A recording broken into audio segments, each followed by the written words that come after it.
ملايكة عاملين ايه يا حبايب قلبي؟ وحشتوني. انا بقى بستنى اعمل معاكم فيديو عشان اشوف الكومنتات بتاعتكم اللي زي العسل. بجد كومنتاتكم بتشجعني جدا وبتحسسني ان الدنيا لسه بخير. يعني كومنتاتكم الحلوه ديت بتحسسني بجد ان الدنيا حلوه، والدنيا فعلا في ناس كويسه في ظهرك، على اخواتي اللي في ظهري. الحاجات دي بصراحه بجد، يعني تسلم ايديكم على كل كومنت انتوا كاتبينه. بجد بجد انا بحبكم جدا والله العظيم. انا بستنى اعمل معاكم الفيديو عشان خاطر الكومنتات بتاعكم ان انا اشوفها. ف كتر الف خيركم، وانتوا اخواتي والحمد لله ان انتوا في ظهري اهوت واخواتي، وان شاء الله القناه تكبر بيكم. وبفضل الله انا ان شاء الله، يعني ان شاء الله بامر الله، انا عمري ما قلت يا رب وربنا هزمني بصراحه. يعني انا عمري ما قلت ربنا يا رب انا نفسي في حاجه او كده الا لما يكون ربنا يعني بإرادته طبعا سبحانه وتعالى هو بيقف معايا بصراحة. فألف حمد وألف شكر. إن شاء الله القناة تكبر بيكم بسرعة جدا، وإن شاء الله تكون دي مصدر رزق ليا ولبيتي. يعني أنا حابة إن أنا أساعد بيتي، وعشان برضك في ناس بتقولك أنت ما بتساعد، أنت يعني عشان تساعدي بيتك بتساعديه بالنت والكلام ده. لا والله أنا مش مستنية أي كلمة من ديت، أنا بساعد في بيتي على قد ما أقدر. أنا بصوا الحمد لله بفضل الله أنا اشتغلت في كل حاجة. اشتغلت في فراخ، اشتغلت في بلاستيكات، اشتغلت انا يا جماعه يعني ممكن تزويق عرايس، بعمل اللي هو كوافير وش وحواجب والكلام دوت. فالحمد لله الحمد لله اختكم عمل يعني ما فيش حاجه لو اشتغلتها بامانه يعني. والحمد لله ربنا يديني بس الصحه اهم حاجه، ويدي جوزي الصحه اهم حاجه. وان شاء الله ربنا يرزقه يا رب بحاجه حلوه هو يستحقها، لانه بجد بني ادم دوت هو اول واحد في ظهري يعني بأمانة. فما اطولش عليكم، تعالوا عشان نعمل مع بعض حاجة الكيكة. حذر فذر هنعمل ايه حاجة الكيكة يا حبايب قلب مليكة من جوه. طبعا انا معايا هنا بيضتين، ودول ما شاء الله تبارك الله بيضتين بلدي. وطبعا احنا عملنا اول حاجة صحينا غسلنا المواعين خلصنا حاجتنا. فطبعا ابو مليكة كان زعلان مني شوية، فحبيت اصالحه بحاجة بسيطة كده هو بيحبها، بحب الكيكة. فهعملها في الصينية بتاعتي القمر ديت، وهنحط المكونات بتاعتنا هنا. وطبعا دوت الشغل اللي انا كنت شغالة فيه يا جماعة، البلاستيكات ديت انا كنت بجيبها. فطبعا طباخ السم بيدوقوا فاحنا دقناه طبعا. ودوت نص كيلو دقيق. بصراحة جيت اجيب اللي هو الفانتا الازازة الصغيرة دي ما لقيتهاش. فانا لو جبت الازازة الكبيرة، انا عندي بنتي بسم الله ما شاء الله يعني هتخلصها في حاجات قليلة، وانا مش عايزة اجيبها عشان خاطر يعني مش عايزة اشربها عشان هي دلوقتي غلط عليها. فطبعا اضطريت ان انا اجيب كيس تانج، والتانج دوت بالبرتقال، والزيت معانا، وطبعا السكر، ودوت كيس احنا لسه جايبينه. يلا مش مهم. شوف بقى احنا نعمل ايه عشان ما اطولش عليكم يا حبيبات القلب. طبعا المتابعة واللايك كومنت حلو من ايديكم عشان وتفعيل الجرس، وعشان يوصل لكم من اختكم حبيبتكم كل جديد. استنوا بقى عشان احنا نشوف احنا نعمل ايه. تعالوا هنا بقى نعمل مع بعض الحاجة اللي احنا قلنا عليها. اول حاجة البيضتين. بسم الله الرحمن الرحيم. صلى على النبي.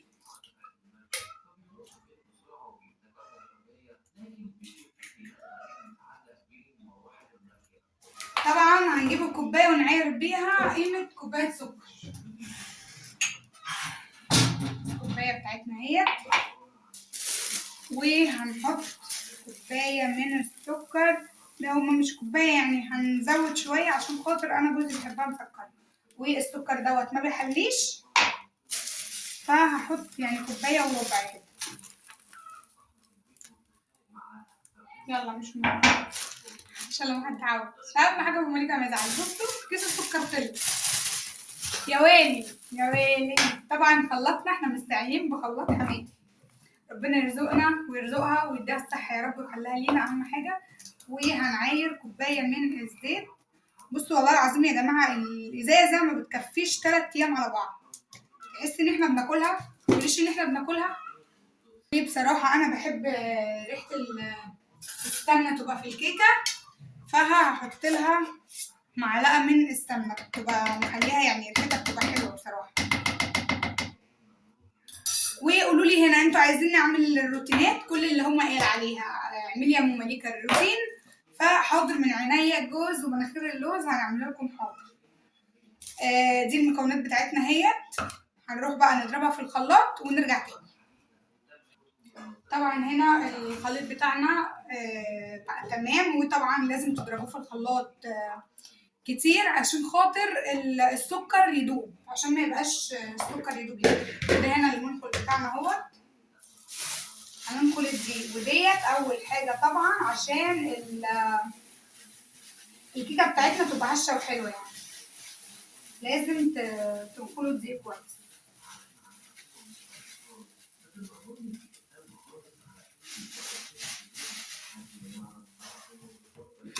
اهو هننخل الدقيق طبعا اهوت.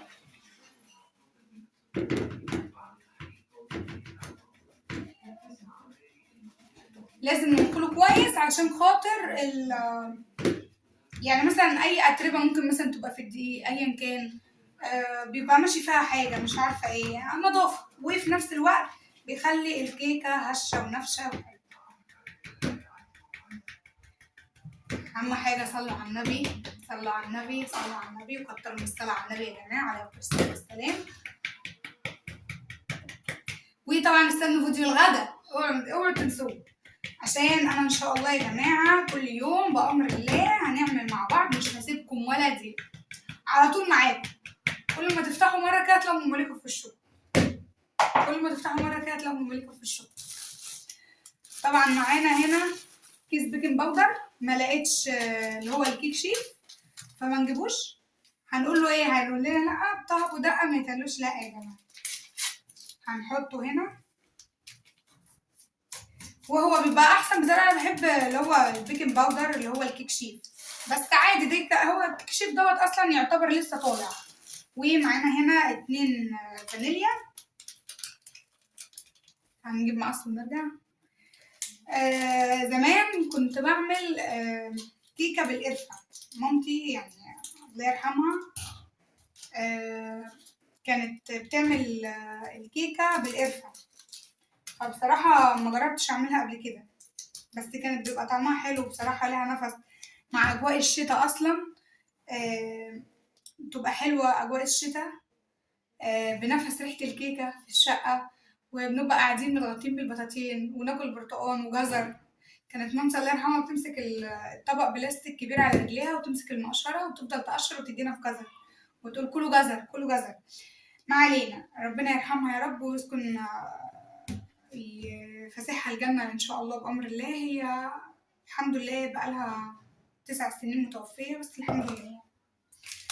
والفانيليا يا جماعة أنا بضربها في الخلاط آخر ضربة، يعني أنا بحطها آخر ضربة في الخلاط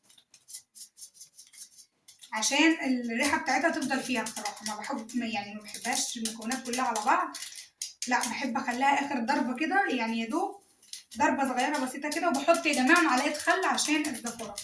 استنى اجيب الخل، هنا اصلا الخل بتاعنا خلص، عايزين نجيب ازازة. هنا بصوا انا بحط نقطة يا جماعة، نقطة بس، ولا بيعمل ريحة ولا بيعمل طعم ولا اي حاجة، غير ان هو بس بيشيل الزفارة، وهو محسن كيكة اصلا يعني عامة. هنروح بقى نضربها اخر ضربة كده ونرجع لكم تاني. ضربنا طبعا اخر ضربة. هنحط كيس هنحط طبعا كيس التلج. وبصراحة لما يبقى مش موجود بتاع دوت تلج، بحط اللهم صل على النبي فانتا او كوباية لبن. فانا دلوقتي حاليا ما عنديش لبن، هو دوت باليوستفندي، يعني ما لقيتش بردك بالبرتقال. فاحنا بنحبها اصلا يعني، بنحبها فيها نكهة فيها لون، فمش مهم هو الاستفندي او البرتقال زي بعض. هنروح نضربها في الخلاط اهو كده اهو يا حبايب قلبي. طبعا احنا غسلنا ايدينا. شغل الجوانتيات بقى والمضرب ده يا اختي مش علينا والنبي، احنا ناس على الله حكايتنا اهوت. طبعا اول حاجه هنضرب الدقيق كده الاول نخلتين، وبسم الله الرحمن الرحيم، ونصب تدريجيا. بسم الله الرحمن الرحيم. بسم الله الرحمن الرحيم.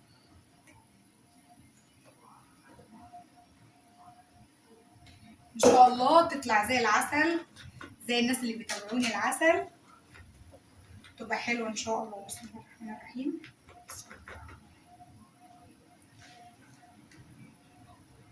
لو احتاجت شويه ميه عادي جدا، يعني وهي لسه كده في الاول محتاج ميه عادي جدا، بنشطف الخلاط بالميه ديت كده اهو.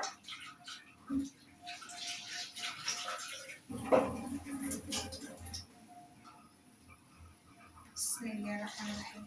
وطبعا نحط ونقلب عشان المعيار بتاعها ما يفكش مننا يعني، وايدك تبقى على اتجاه واحد طبعا عشان الكيكه ما تهبطش مننا، عشان بيبقى فيها فقاعات دي احنا بنبقى عايزينها. بسم الله الرحمن الرحيم.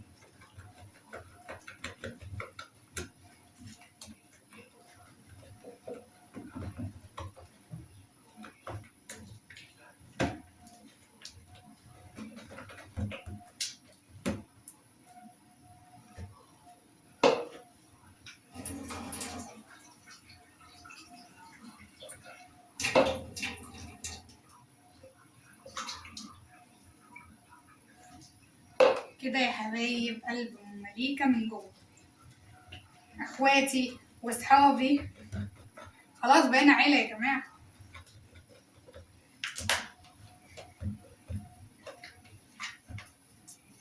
واهم حاجة الكيكة ما تبقاش يعني القوام بتاعها يبقى سيل، لا عشان تطلع خفيفة. طبعا احنا مسخنين الفرن بتاعنا.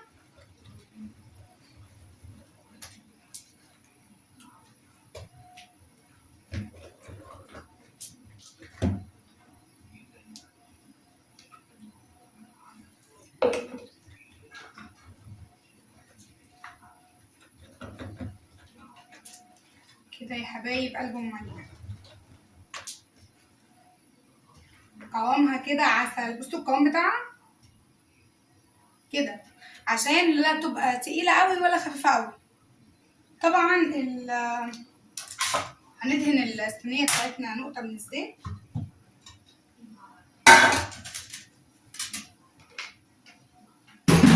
اي كركبة جنبك تستغني عنها عشان خاطر تمسحي الصينية كده حلو.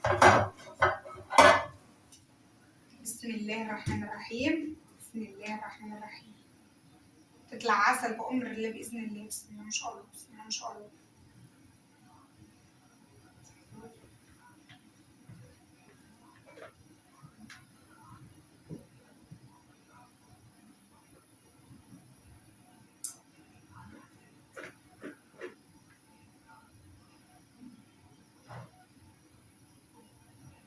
كده يا حبايب قلبي زي العسل.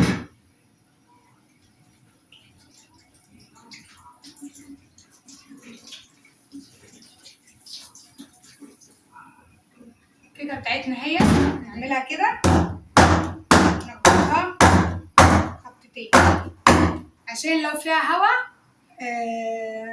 الهوا يطلع منها. شايفين انتوا شايفين فقاعات اهي طلعت منها الهوا، هما خبطتين. طيب احنا هنا بنبقى سايبين الفرن النار، يعني بنبقى مشغلين الفرن ومفيش شوايه يا جماعه، عشان في ناس بتقول لك احنا بنولع شوايه، هي مش فراخ يا جماعه، مش فراخ.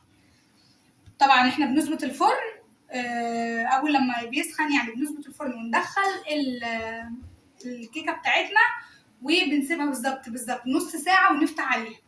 طيب قلب مليكه، واللي يعرف يعمل كيكه زينا نقول له يعملها. شايفين مره اللهم صل على النبي طالعه، بس لسه مولعه تبرد بس. بصوا جميله طريه وهشه. الله اكبر الله اكبر، صلوا على النبي. بصوا مش لازقه مش لازقه.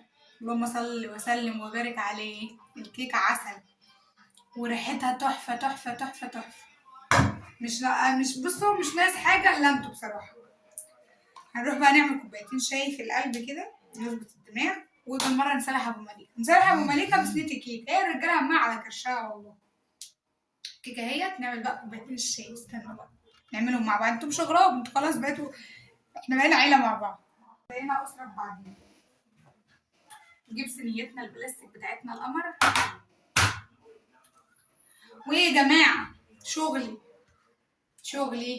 والله انا ركنت الميلامين، الصواني الميلامين يعني وكده، وبحط دول بس. لو جالي ضيف انا بطلع الميلامين بس. ادام ما احنا مننا فينا فهي هتقع ولا تتكسر ولا نيل. نجيب لنا كوبايتين كده في القلب.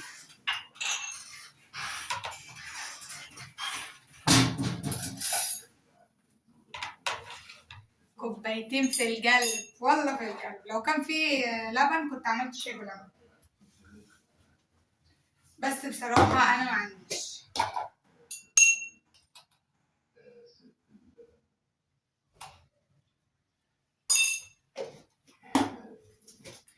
كوبايتين شاي بقى ايه،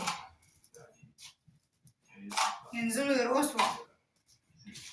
وطبعا بينا عشان نعمل غدا. الشتاء يا جماعة بصراحة الشتاء اليومين بتوعه يعني في ثانية انت تصحي هوبا تغسلي حاجتك المواعين، هوبا تعملي فطار، تقومي على الفطار تفكري في الغدا على طول تطبخي. اليوم قصير. طبعا احنا هنعمل اكل، حذروا فزروا. هنعمل ايه النهارده؟ استنوني. طبعا الكيكه بتاعتنا القمر اهيت، هتهدى شويه ونقطعها مع بعض. وطبعا الكيكه بتاعتنا هي قمر. بصوا تحفه هشه وطريه. ابو مليكه واقف له. ابو مليكه خد دول. حلوه بس طبعا والله العظيم قمر. خد يا لوب، خد استنى هحط في طبق. استنى عشان سخنه. مفيش احسن من الكيكه اللي تعمليها في البيت والشقه تبقى ريحتها كيكه كده واجواء الشتاء وسلاما على الدنيا وبما فيها بصراحه. بصوا القعر ولسه سخنه. بصوا هشه قد ايه. بصوا تسلم ايدي بجد. طبعا احنا مش هننسى حماته القمر. هنحط لها حتتين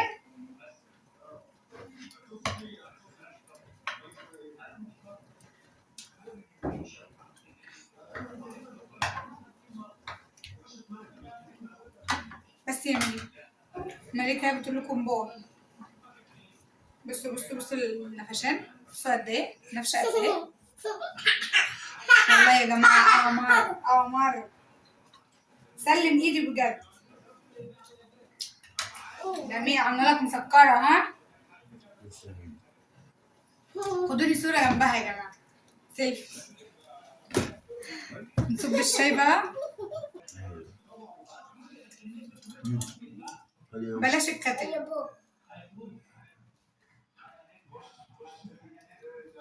كوبايتين بقى شاي. ساعة العصاري دي بتبقى جميلة.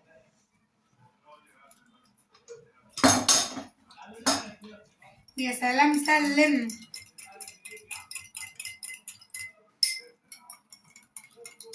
مفيش احسن ولا اروع من كده.